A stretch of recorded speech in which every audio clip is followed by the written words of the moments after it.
Hello students, good morning all of you. आज हम chapter 4 को फिनिश करने जा रहे हैं and the last topic is संधारित्रों के संयोजन में संचित ऊर्जा। बहुत छोटा सा टॉपिक है और इट्स वेरी सिंपल। देखिए, संधारित्रों को परिपथ में कितने प्रकार से संयोजन किया जा सकता है? समांतर क्रम संयोजन, श्रेणी क्रम संयोजन। तो हम दोनों प्रकार के संयोजनों में कुल ऊर्जा को प्राप्त कर रहे हैं। यस, स्टार्ट करते हैं। फर्स्ट पॉइंट है श्रेणी क्रम संयोजन।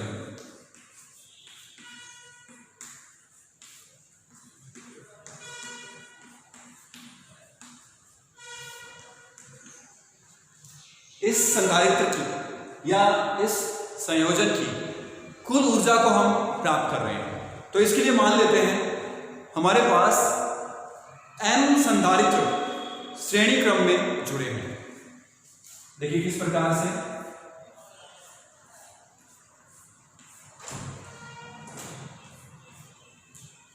ये पहला संधारित्र, ये दूसरा, तीसरा, चौथा, पांचवा, ये n1 है लास्ट। इसकी धारिता है C1, इसकी धारिता है C2, इसकी धारिता है C3 और लास्ट वाला जो संधारित्र है उसकी धारिता है Cn। करेक्ट।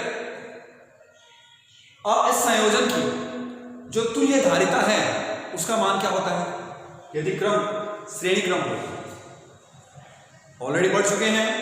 अगर इस संयोजन की तुल्य धारिता Cs है तो 1/Cs का मान होता है 1/C1 plus 1/C2 plus 1/Cn।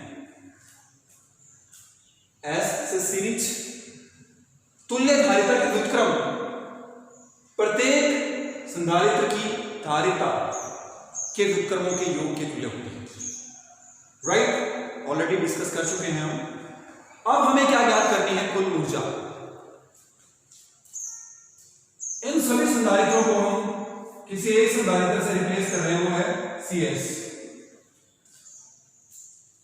ये Cs जो संधारित्र है वो इन सभी संधारित्रों को अगर एक संधारित्र से प्रतिस्थापित कर दें तो वो Cs है।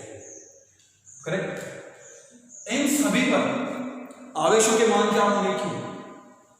इस पर भी आवेश क्यों, इस पर भी आवेश क्यों, इस पर भी आवेश क्यों। तुल्य से प्रतिस्थापित करेंगे उस पर भी आवेश होगा क्यों। इस पर प्लस क्यों और इस पर माइनस क्यों। देखिए, हम इसकी कुल ऊर्जा और इसकी कुल ऊर्जा को हम तुल्य प्रूव कर रहे हैं कि यानी तुल्य संधारित्र की ऊर्जा इन सभी संधारित्रों की ऊर्जाओं के योग के तुल्य होती है। ऊर्जा का सूत्र हम जानते हैं। संधारित्र पर आवेश अगर Q है, धारिता अगर C है तो उसकी ऊर्जा होती है Q²/2C। करेक्ट। अब इसकी कुल ऊर्जा मान लीजिए U है। यहां पर अगर कुल ऊर्जा US है तो इसका मान होगा Q²/2S। क्लियर? अब यहां देखते हैं सभी संधारित्रों की ऊर्जाओं का योग। सभी संधारित्र की ऊर्जाओं का योग। ये कितना है? इसकी ऊर्जा कितनी होगी? Q²/2C1, Q²/2C2, इस प्रकार Q²/2Cn। इस संधारित्र की ऊर्जा प्लस इसकी ऊर्जा, सभी संधारित्रों की ऊर्जाओं का योग। करेक्ट। इसमें कॉमन ले लें हम Q²/2 तो 1/C1 plus 1/C2 1/Cn। Correct. ये क्या है? तुल्य धारिता का व्युत्क्रम 1/Cs। तो इसको लिख देते हैं Q²/2CS। और Q²/2CS क्या है? US। कुल ऊर्जा n संधारित्रों के श्रेणी क्रम संयोजन की कुल ऊर्जा है यूएस। तो यूएस इक्वल्स टू आप लिख सकते हैं दिस, इस प्रकार US equals to Q square upon 2cs equals to Q square upon 2c1 Q square upon 2c2 plus Q square upon 2cn।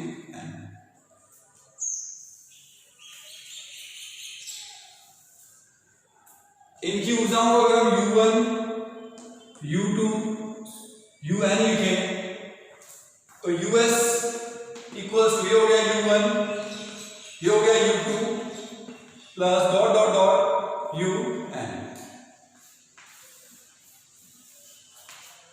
तो आप देख सकते हैं श्रेणी क्रम संयोजन में कुल ऊर्जा का मान प्रत्येक संधारित्र की ऊर्जाओं के योग के तुल्य होता है। करेक्ट। और सेकंड संयोजन हम ले रहे हैं वो है समांतर क्रम संयोजन।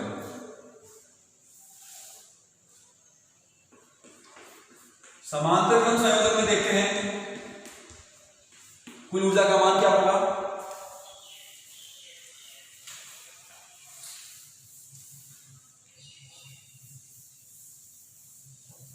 मान लीजिए n संधारित्र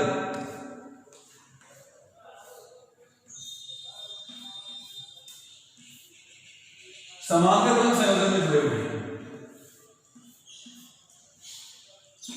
इस प्रकार n संधारित्र समांतर क्रम संयोजन में संयोजित है। इसकी धारिता C1, इसकी धारिता C2, C3 और इसकी धारिता है Cn। जैसा कि आपको बताया जा चुका है समांतर क्रम संयोजन में जो राशि नियत रहती है सभी संधारित्रों पर वो होती है V। A व B के मध्य विभवांतर अगर V है तो C1 पर भी विभवांतर V होगा, C2 पर भी विभवांतर V होगा, C3 पर भी विभवांतर V और Cn पर भी विभवांतर का मान V होगा। करेक्ट। इस संयोजन की जो तुल्य धारिता है वो सभी धारिताओं का योग होती है।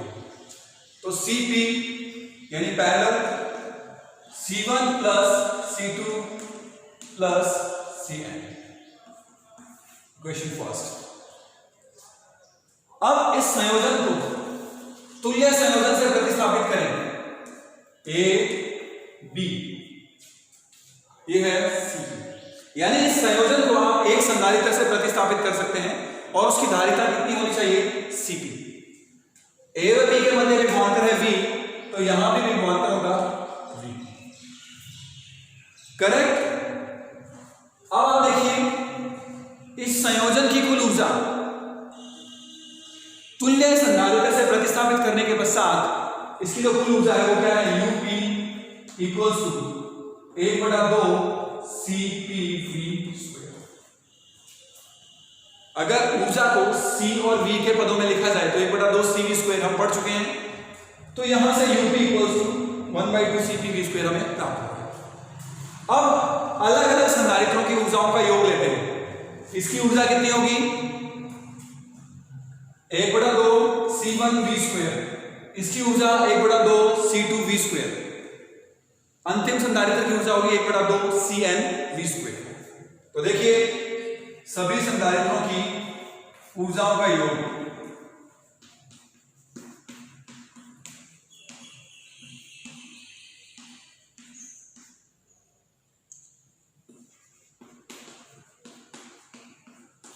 ये प्राप्त हो रहा है 1/2 C1V square 1/2 C2V square plus 1/2 CnV square. Correct. सभी संधारित्रों की ऊर्जाओं का योग 1/2 कॉमन ले लें तो C1 plus C2 plus CnV square V square और 1/2 वुबेनिस्ट लेने के पश्चात ये पद प्राप्त होता है। और ये क्या है Cp। तो इसको आप लिख सकते हैं 1/2 Cp और 1/2 CpV² क्या है, UP। तो ये हो गया UP, यानी इन सब का योग UP के तुल्य है। यानी कुल ऊर्जा सभी संधारित्रों की ऊर्जाओं का योग होती है। अगर इसको आप U1 लिखें, इसको U2 लिखें, इसको U3 लिखें और लास्ट वाले को UN लिखें, तो आप लिख सकते हैं UP equals to U1 plus U2 plus UN। यहां भी वही रिजल्ट प्राप्त हो रहा है जो श्रेणी क्रम में प्राप्त हुआ था। इस संयोजन की भी कुल ऊर्जा सभी संधारित्रों की ऊर्जाओं का योग है। करेक्ट?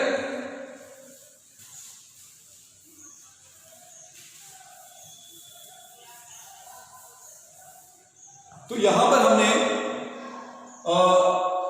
दोनों संयोजनों की कुल ऊर्जा को प्राप्त कर लिया है। तो यहां पर लास्ट कंक्लूजन यही निकलता है, संधारित्रों के संयोजन की कुल ऊर्जा सभी संधारित्रों का योग होती है। करेक्ट? तो चैप्टर 4 का थ्योरेटिकल पार्ट यहां पर फिनिश होता है। होपफुली आप इसे समझ पाए होंगे पूरे चैप्टर को, बहुत आसान चैप्टर है। अब हम एक न्यूमेरिकल कर रहे हैं जो कि आपके पाठ्य पुस्तक में भी है।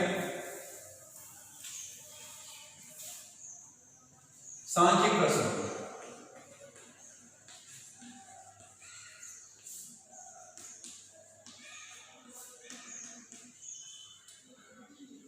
एक इस प्रकार की स्थिति दी गई है,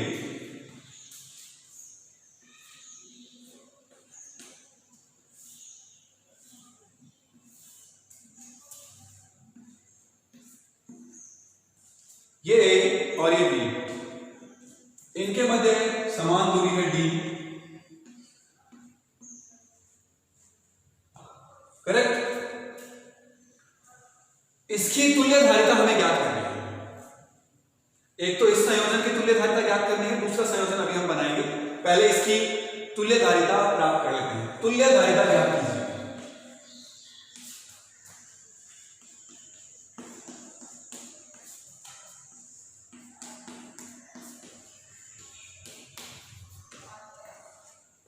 तो ये फर्स्ट पॉइंट है इसमें, इस क्वेश्चन का फर्स्ट पार्ट। देखिए, प्लेट्स का क्षेत्रफल हमें दिया गया है, इसका क्षेत्रफल A है, इसका क्षेत्रफल A है, इसका क्षेत्रफल A है, इसका क्षेत्रफल A है, और मध्य की दूरी है स्मॉल d। हम पढ़ चुके हैं, अगर मध्य की दूरी d हो, प्लेट का क्षेत्रफल A है और निर्वात है मध्य में, तो इसकी जो धारिता होती है C equals to epsilon naught A upon B। Correct? अब हमें इस सूत्र का उपयोग करते हुए A व B के मध्य तुल्य विद्युत धारिता का मान प्राप्त करना है। देखिए, यहां पर आप कैसे समझेंगे कि जब A धनावेशित है और B ऋणावेशित है तो किस प्रकार की स्थिति बनेगी। जब भी ऐसे क्वेश्चंस आपको दिए होंगे प्लेट्स वाले, पूछा जाता है एग्जाम में, काफी बार पूछे गए हैं, तो तुल्य धारिता किस प्रकार से प्राप्त करेंगे। देखिए, संधारित्र क्या है, दो प्लेट्स जिस पर एक तो धनावेश और एक पर ऋणावेश हो, समान और विपरीत प्रकार की आवेशित दो प्लेटें निकट हो, तो इस युक्ति को हम संधारित्र कहते हैं। तो यहां देखिए, अगर ये धनावेशित है तो ये धनावेशित और ये ऋणावेशित है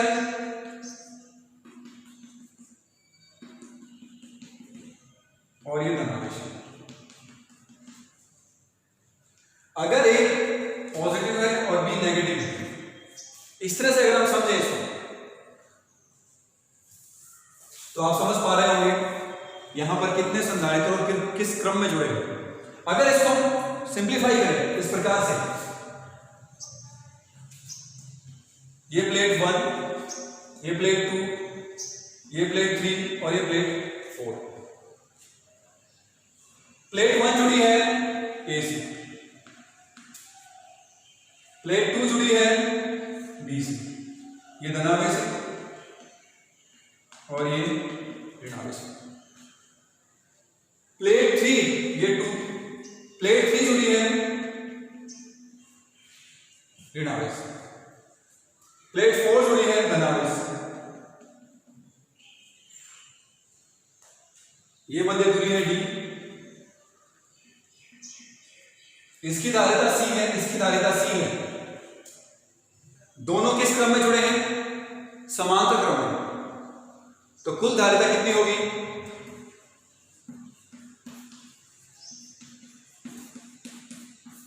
C plus C equals to 2, और एक सी का मान अभी हमने लिखा था, तो ये हो गया 2 epsilon naught A upon D। इस संयोजन की जो धारिता है वो 2 epsilon naught A upon D होगी। ये दोनों अगर अंदर है तो ये दो संधारित्र ही हैं।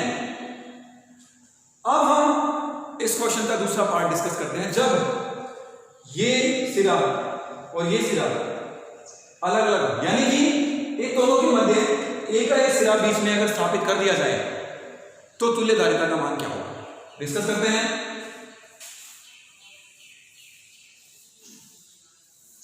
अब जो स्थिति दी गई है वो अलग है।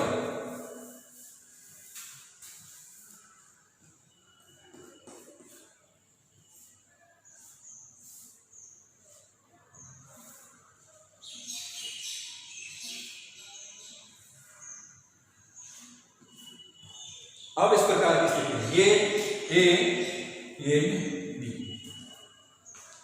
देखिए अब अगर ये ए को धनावेश और बी को ऋणावेश दे, प्लस बी ऋणावेशित है, ए धनावेशित है, ये सिरा भी धनावेशित होगा, प्लेट के दोनों पृष्ठ धनावेशित होंगे, ये ऋणावेशित है, और ये मध्य में दूरी है डी।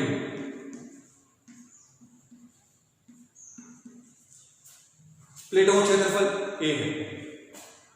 तो अब आप देखिए किस प्रकार की स्थिति बन रही है। यहां पर अब आप एक तरह से दो प्लेट्स मान सकते हैं, यहां पर भी एक तरह से दो प्लेट्स मानी जा सकती है। एक तो इसका अंदर का सिरा, अंदर का पृष्ठ और बाहर का पृष्ठ। अब ए और बी के मध्य हम तुल्य धारिता प्राप्त करते हैं एक नया डायग्राम बनाते हुए। यहां पर हम ये लेते हैं सिरा ए धनावेश, इसका ये सिरा ऋणावेश, ये बी। अब ऋणावेश इस प्लेट का दूसरा सिरा, देखिए इस प्लेट का जो दूसरा सिरा है वो जुड़ा है, इसको हम बना लेते हैं,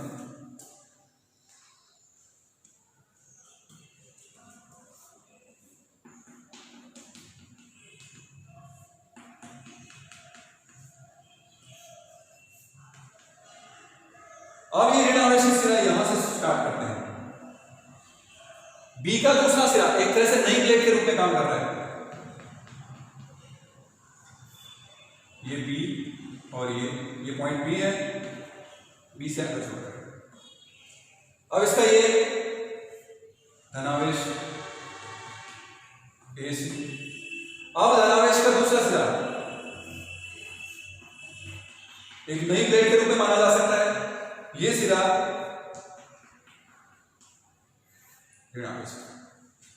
आप देख सकते हैं इसकी धारिता सी, इसकी धारिता सी, इसकी धारिता सी, क्योंकि सभी प्लेटों का क्षेत्रफल ए है, मध्य में दूरी डी है, तो ये दूरी डी होगी, ये दूरी भी डी होगी और ये दूरी भी डी होगी।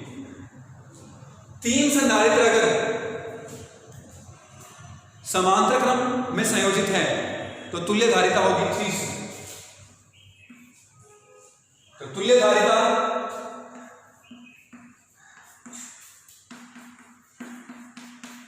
इक्वल्स टू 3C, और एक संधारित्र की धारिता का मान कितना है? Epsilon naught A upon B। तो ये इसका फाइनल आंसर होगा 3 S1 अपॉन डी। ये है इसकी तुल्य धारिता इस संयोजन की।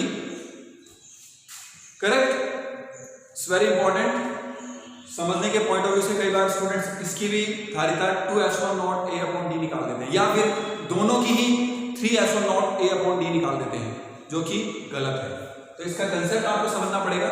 इसको आप आवेश देते हुए समझें कि अगर आप आवेश देंगे तो प्लेट्स किस प्रकार से बनेगी। यहां प्लेट तो एक ही है, लेकिन इसका ये जो पृष्ठ है वो एक तरह से नई प्लेट के रूप में काम कर रहा है इस संधारित्र में। करेक्ट? तो होपफुली ये टॉपिक क्लियर हो चुका है। आपके 4 चैप्टर कंप्लीट हो चुके हैं। तो आप चैप्टर 1 से लेके चैप्टर 4 तक के जो भी वीडियोस हैं आप रिपीटेशन में देखें और उनको देखते हुए आप अपने नोट्स तैयार करें। स्कूल्स कब ओपन होंगे इसके बारे में कुछ नहीं कहा जा सकता है। आपको घर पे रहते हुए भी ऑनलाइन अध्ययन करना है, सरकार के स्पष्ट निर्देश हैं। तो होपफुली आप इसको फॉलो करेंगे। Thank you so much.